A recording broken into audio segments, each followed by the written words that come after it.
নমস্কাৰ, মই বিদিশা নেওগ, অসম প্ৰদেশ কংগ্ৰেছ কমিটিৰ ৰাজ্যিক মুখপাত্ৰ। আমাৰ অসমৰ মুখ্যমন্ত্ৰীজনৰ বৰ্তমান কি অৱস্থাত আছে মই নাজানো। মাজে মাজে ফেচবুক লাইভ দুটামান কৰে আৰু সেই ফেচবুক লাইভত তেওঁ আজিকালি এনেকুৱা কথা কয়। তেখেতৰ দক্ষতাৰ ওপৰত আমাৰে সন্দেহ আহি গৈছে। অসমৰ সৰ্বকালৰ আটাইতকৈ দক্ষ মুখ্যমন্ত্ৰী বুলি নিজকে জাহিৰ কৰিব বিচৰা, সকলোতে, সকলো জাগাতে, সকলো ডিপাৰ্টমেণ্টতে নিজৰ প্ৰভাৱ জাহিৰ কৰিব বিচৰা, নিজৰ শক্তি জাহিৰ কৰিব বিচৰা মুখ্যমন্ত্ৰীজনে আজি 1 ঘণ্টামানৰ আগতে এটা ফেচবুক লাইভ দিলে আৰু ফেচবুক লাইভটোত তেওঁ এটা কথা কৈছে যে 7,000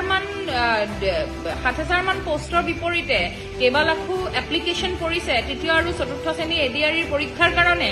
আৰু তাৰ কাৰণে তেখেতে হিচাপ এটা দিছে যে 500কৈ যদি ষ্টুডেণ্ট বহায় তেতিয়াহ'লে 2100টা পৰীক্ষা কেন্দ্ৰৰ দৰকাৰ হ'ব আৰু সেই 2100টা পৰীক্ষা কেন্দ্ৰত লিকেজ হ'ব পাৰে, ইনভেজিলেটৰৰ সমান দৃষ্টিৰে নাচাব পাৰে, চিটিং কৰিব পাৰে বা বিভিন্ন ধৰণৰ প্ৰব্লেম হ'ব পাৰে, এক্সামটো সুচাৰুৰূপে নহ'বগৈও পাৰে।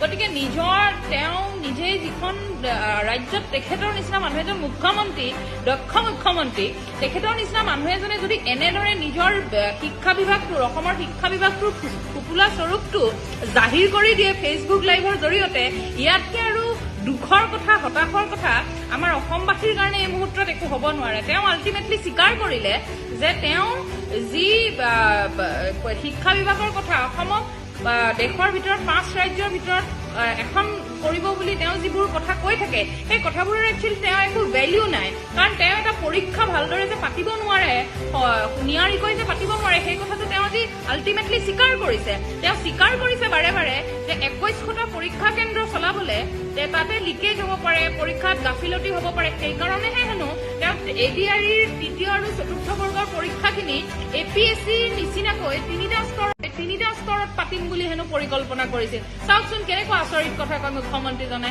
গতিকে এয়াই আমাৰ অসমৰ স্বৰূপ, এয়াই আমাৰ অসমৰ ভৱিষ্যতৰ আহিবলগীয়া দিনবোৰৰ ছবিখন এতিয়া জলজলপটকৈ ওলাই পৰিছে। অসমৰ সৰ্বসাধাৰণ ৰাইজে বুজি পাইছে যে এই মুখ্যমন্ত্ৰীজন কেৱল কথাৰ মানুহ, কাম তেখেতে কি কাম কৰে, কি কামত তেওঁ একচুৱেলি এক্সপাৰ্ট বা তেওঁ নিজকে কিহৰ কাৰণে দক্ষ বুলি কয়, সেই কথাটো আচলতে এতিয়া ভাবিবলগীয়া কথা এটা হৈছে। গতিকে অসমৰ মানুহে এতিয়া বিবেচনা কৰিব, সময় হৈছে এতিয়া বিবেচনা কৰাৰ।